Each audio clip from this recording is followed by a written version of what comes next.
হইলাম মিস্টার আলু, বর্তমানে দাম আমার আঙ্গুর ফুলা কলা গাছ। তাই সংবিধান অনুযায়ী আমি এখন এই কাঁচা বাজারের নতুন রাজা। জয় মহারাজের জয়, জয় দেশি আলুর জয়। ওইছে থাম থাম। রাজা হইয়া ভালোই লাগতাছে। জানি না কতদিন রাজা থাকতে পারুম। বাজারের যে অবস্থা, কখন যে কার দাম বাইরা হুট করে রাজা হয়ে যায় কখন যায় না। তাই যতদিন রাজা আছি রাজত্ব উপভোগ করতেইব। মন্ত্রী। জি হুজুর। আমার পাউডার মেজমেজ করতেছে, আহো একটু পাউডার টিপে দাও।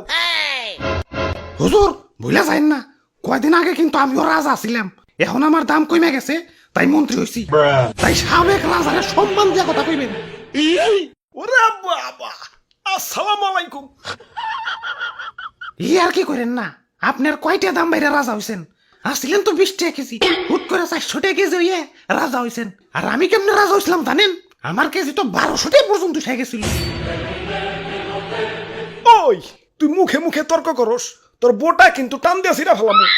ওই তোর বোটার কোনো প্রয়োজনীয়তা আছে? তুই এটা নিয়ে ঘুরস কা? হ্যাঁ, কেউ যদি 1.5 কেজি মরিচ কিনে 1 কেজি তো তোর বোটাই পায়। আমার রাজ্যের নিরীহ মানুষে তুই ঠকাস। ওই ওরে আমার রাজ্যের বাইরে ফেলে দেয়। যত বড় সাইজ না তত বড় কথা। হুজুর রাগ করেন না, জানেনই তো ছোট মরিচের জাল বেশি, মাফ করে দেন এবারকার মতো। আচ্ছা যা, তুই কইছস দেখে মাফ করে দিলাম।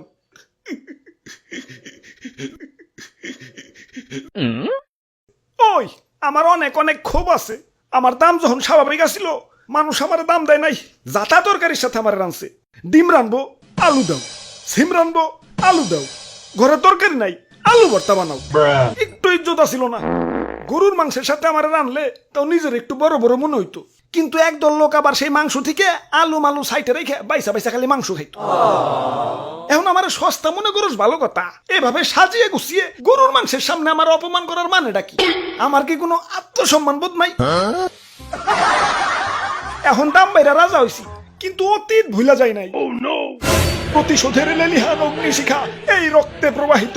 যারা আমার দুঃসময়ে মাংসের তরকারি থেকে বাচ্চা বাচ্চা মারে সরিয়ে রাখছে, আমার অপমান করছে, ওদের আমি কাছে পাইলে ইস কি যে করমু, ওদের আমি শুলে জানাবো। চুপ, এত কথা কিসের? এটা কাঁচা বাজার, মাছের বাজার না। এমনিতেই সকাল থেকে কাস্টমার পাইতেছি না। ওরে বাপুরে, এক কাস্টমার আইসা পড়ছি। দেও এক পা কাঁচা মরিচ দেও। খারাও কাঁচা মরিচ দিবে, মাগার বুটা ফালিয়ে। কিরে এমন হাসতাছে কেঠায়? ওই স্বাগতম আমার রাজ্যে, তোমাগো স্বাগতম। ওরে বাপুরে, আলু দি কথা কয়। তোমার রাজ্য?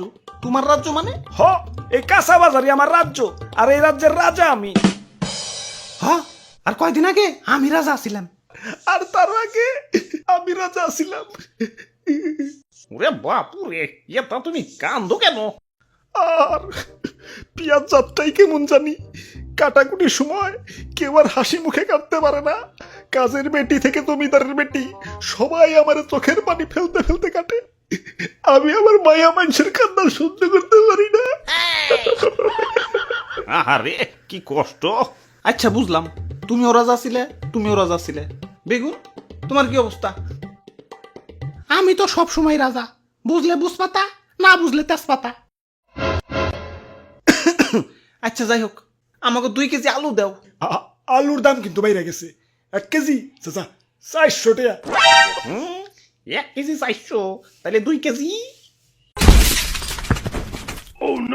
ওরে বাপুরে, আলু নেওয়া যাইব না। আলুর পরিবর্তে অন্য কিছু নেও।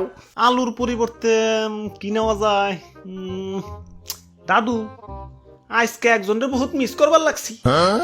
মাংসের পরিবর্তে এখন কাঁঠাল, মিষ্টি কুমড়া দিয়েও বেগুনি বানানো যায়। পেঁয়াজ ছাড়াও কিন্তু রান্না হয়। কোনো কিছুর দাম বাড়লে আপা ঠিক কোনো না কোনো অল্টারনেটিভ কিছু খুঁজে দিত। তোমরা আপারে তো থাকতে দিলা না। এখন খাও, বাধ্য হইয়া দামি জিনিসে খাও, স্বার্থপর বাঙালি। তাইলে আর কি, দেও আমাকে 150 গ্রাম আলু দেও। হ দাও, বড় বড়টা পয়সা দিও। আরে তোমার দাঁতে কি হইছে? দাঁত খোঁচাইতাছো কে? আর কইও না, সকালে আলু দিয়ে মাংস রানছে তো, তাই দাঁতে মাংস এখনো বাইজা রয়েছে। ওই দাঁতে কি খালি মাংসই বাচ্ছে, আলু বাজে নাই? আমি তো আলু খাই নাই, খালি মাংস খাইছি। বাইসা বাইসা আলু গিলা সাইডে রাখছি। আমি তো আলু খাই নাই, খালি মাংস খাইছি। বাইসা বাইসা আলু গিলা সাইডে রাখছি। প্রতিশোধ আক্রমণ।